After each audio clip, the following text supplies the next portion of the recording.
Halo teman pintar, selamat datang di video channel YouTube Kita Pintar pada bidang studi sejarah.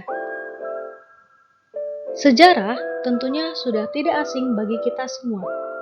Kalian pasti pernah mendengar kata sejarah, bukan? Nah, jika pernah, mari kita simak selanjutnya.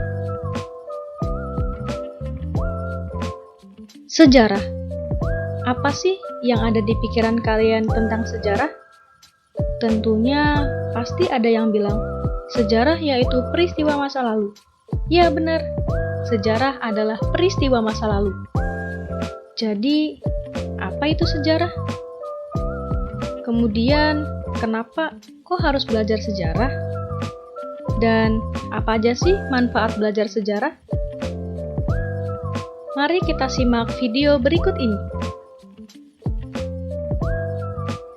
Sejarah merupakan kejadian, peristiwa, catatan, atau hal-hal yang terjadi di masa lampau yang berkaitan dengan masa kini dan juga memiliki manfaat untuk masa depan. Jadi, sejarah itu saling berkaitan antara masa lampau, masa kini, dan juga masa depan. Nah, dalam peristiwa sejarah, manusia berperan penting.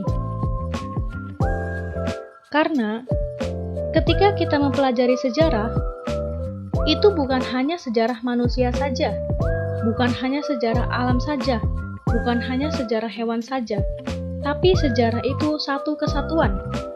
Manusia tidak dapat dipisahkan dari sejarah. Maka dari itu, manusia ialah objek sekaligus subjek sejarah, karena sejarah menceritakan tentang kisah kehidupan manusia pada masa lalu. Sedangkan di sisi lain, kisah kehidupan manusia pada masa lalu dibuat oleh manusia. Jadi di sini, manusia merupakan objek sekaligus subjek dalam sejarah. Nah, setelah itu,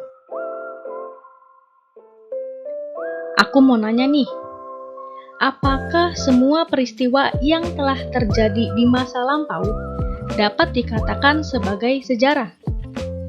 Silahkan bisa tulis jawabannya di kolom komentar. Menurut kalian, jawabannya iya atau tidak? Jadi, jawaban yang benar adalah tidak. Tidak semua peristiwa yang telah terjadi di masa lampau dapat dikatakan sebagai sejarah. Karena apa? Karena sejarah itu peristiwa yang terjadi di masa lampau harus memiliki arti penting. Jika tidak memiliki arti penting, maka tidak bisa dikatakan sebagai sejarah. Nah, hal apa saja sih yang bisa dikatakan sebagai sejarah?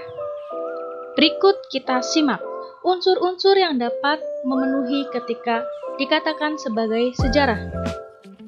Yang pertama, harus memiliki arti penting. Contohnya di sini adalah Proklamasi Kemerdekaan Indonesia. Bisa kita ketahui bahwa Proklamasi Kemerdekaan Indonesia dilaksanakan pada tanggal 17 Agustus 1945 di mana? Ya, di Jalan Pegangsaan Timur nomor 56 atau tepatnya di rumah Soekarno. Peristiwa tersebut dapat dikatakan sebagai sejarah karena telah memenuhi unsur yang pertama, yaitu memiliki arti penting. Di sini, arti pentingnya ialah untuk kita semua, untuk masyarakatnya dan juga masyarakat luar. Karena dengan adanya proklamasi tersebut, menandakan bahwa Indonesia telah merdeka. Maka dari itu, Proklamasi Kemerdekaan Indonesia memiliki arti penting sehingga peristiwa tersebut dikatakan sebagai sejarah. Sampai sini bisa dipahami? Oke, kita lanjut kepada unsur yang kedua, yaitu memiliki pengaruh. Karena tadi contoh yang pertama adalah Proklamasi Kemerdekaan Indonesia, maka di sini pengaruhnya apa sih? pengaruh proklamasi kemerdekaan Indonesia itu tidak hanya bagi masyarakatnya saja, tetapi juga bagi masyarakat luar. Jadi, proklamasi kemerdekaan Indonesia dapat dikatakan sebagai sejarah karena memiliki pengaruh, karena memiliki hubungan sebab akibat. Pengaruhnya, Indonesia berarti telah merdeka. Indonesia bebas dari jajahan, sehingga Indonesia sudah dinyatakan merdeka. Selanjutnya ada unsur yang ketiga, yaitu memiliki dimensi ruang dan waktu. Karena unsur sejarah itu ada 3. Yang pertama, terdapat subjek. Subjek sejarah di sini yaitu manusia itu sendiri. Setelah itu, ada ruang. Ruang itu tempat di mana terjadinya peristiwa tersebut. Setelah ruang, ada waktu. Waktu adalah waktu adalah kapan di mana terjadinya peristiwa itu terjadi. Waktunya kapan sih? Tempatnya di mana sih? Subjeknya siapa sih?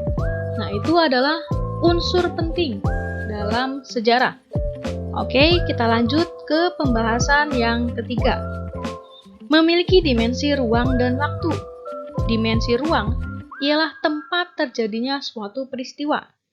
Sedangkan waktu ialah kapan waktu tersebut terjadi. Oke, yang terakhir adalah berkaitan dengan kehidupan manusia. Sudah aku kasih tahu ya, bahwa manusia adalah subjek maupun objek dalam sejarah. Sehingga dapat dikatakan sejarah jika berkaitan dengan kehidupan manusia. Karena manusia merupakan subjek dan juga objek sejarah. Sampai sini bisa dipahami? Jika bisa, kita lanjut ke pembahasan selanjutnya.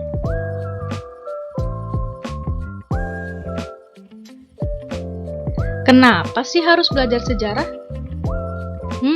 Kenapa ya? Emang apa aja sih yang menarik dari sejarah? Oke, aku bahas ya. Masih ingat dengan bapak yang satu ini? Ya, benar. Ia adalah Soekarno atau presiden pertama. Beliau pernah mengatakan dalam pidatonya jas merah atau jangan sekali-kali meninggalkan sejarah. Karena sejarah itu sangat penting. Sejarah itu bisa berkaitan antara masa lalu, masa kini, dan juga masa depan. Maka dari itu, para pahlawan yang telah berjuang untuk mendapatkan kemerdekaan, itu kita sebagai generasi sekarang harus menghormati, harus menghargai jasa para pahlawan. Maka dari itu, kita tidak boleh melupakan sejarah. Kita tidak boleh meninggalkan sejarah. Karena bagaimanapun, sejarah itu sangat penting. Sejarah itu bisa menjadi kita lebih baik lagi. Selanjutnya, ada pidato juga nih dari Bapak Soekarno. Perjuanganku lebih mudah karena mengusir penjajah, tapi perjuanganmu akan lebih sulit karena melawan bangsamu sendiri. Maksudnya apa? Jadi, para pahlawan zaman dahulu itu berusaha keras untuk mengusir penjajah yang menjajah Indonesia, yang menindas Indonesia. Para pahlawan berjuang penuh agar Indonesia bisa merdeka. Itu lebih mudah karena dibandingkan dengan perjuangan yang sekarang, melawan bangsamu sendiri, melawan kita sebagai bangsa yang sama, bangsa Indonesia, tetapi masih terjadi pertengkaran, masih terjadi bullying, masih malas belajar. Nah, dari situ perjuangan kita itu harusnya lebih mudah, tetapi malah sebaliknya, perjuangan kita lebih sulit melawan bangsa sendiri. Seharusnya dengan adanya contoh dari para pahlawan yang telah berjuang penuh, seharusnya kita malah terus belajar dengan sungguh-sungguh, belajar dengan benar. Kemudian jangan ada bully-bulian di sekolah, atau jangan sampai bertengkar dengan temannya sendiri. Karena kita adalah NKRI, kita adalah sama-sama Indonesia yang harusnya bisa saling menjunjung tinggi NKRI, Pancasila, dan juga Undang-Undang Dasar 1945. Nah, selanjutnya, apa aja sih manfaat belajar sejarah? Oke, aku kasih tahu ya. Yang pertama, dapat mengetahui masa lalu. Kelebihan dari belajar sejarah ialah mengetahui masa lalu. Karena kita kan hidup di zaman sekarang. Apa perlu kita kembali ke zaman dahulu untuk mengetahui masa lalu? Kan tidak. Jadi, adanya sejarah itu dapat membantu kita mengetahui masa lalu tanpa harus bertanya kepada orang yang hidup pada masa lalu. Nah, yang kedua, dapat menambah wawasan atau pengetahuan atau informasi yang belum pernah kita ketahui. Yang ketiga, dijadikan sebagai media pengajaran dan pembelajaran. Di sini manfaatnya untuk guru dan juga untuk siswa. Setelah itu, dalam bertindak, kita harus bisa perlahan-lahan, jangan asal bertindak, biar tidak celaka. Manfaat selanjutnya ialah mewariskan tradisi dan budaya yang ada di Indonesia. Sehingga jangan sampai budaya yang telah kita miliki diambil alih oleh bangsa lain. Kita kan tidak mau ya, itu bangsa kita. Jangan sampai diambil. Nah, itu beberapa manfaat belajar sejarah. Oke, kita masuk kepada kesimpulan pada video kali ini. Kesimpulannya adalah sejarah merupakan peristiwa, kejadian, catatan, atau hal-hal lain yang terjadi di masa lampau yang ada kaitannya dengan masa kini, serta dapat memberikan manfaat untuk masa depan. Nah, jangan lupa nih, ada aspek penting dalam sejarah. Yang pertama ada manusia, yang kedua ada ruang, dan yang ketiga ada waktu. Manfaat sejarah sendiri, kita dapat memperbaiki kesalahan yang pernah terjadi di masa lalu, sehingga dijadikan sebagai pembelajaran agar tidak mengulangi lagi. Itu merupakan kesimpulan dari video kali ini. Apakah ada pertanyaan yang belum jelas atau ada yang ingin diulang? Silahkan bisa tulis di kolom komentar.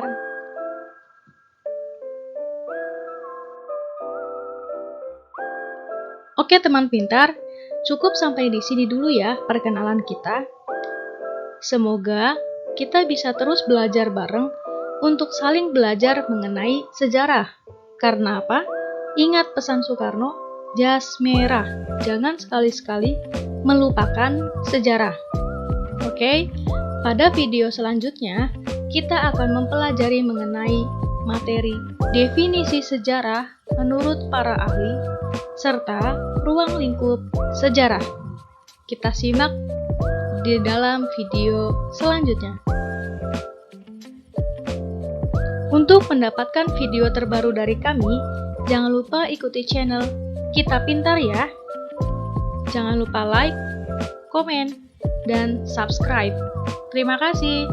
Sampai berjumpa lagi. Dah. Thank you.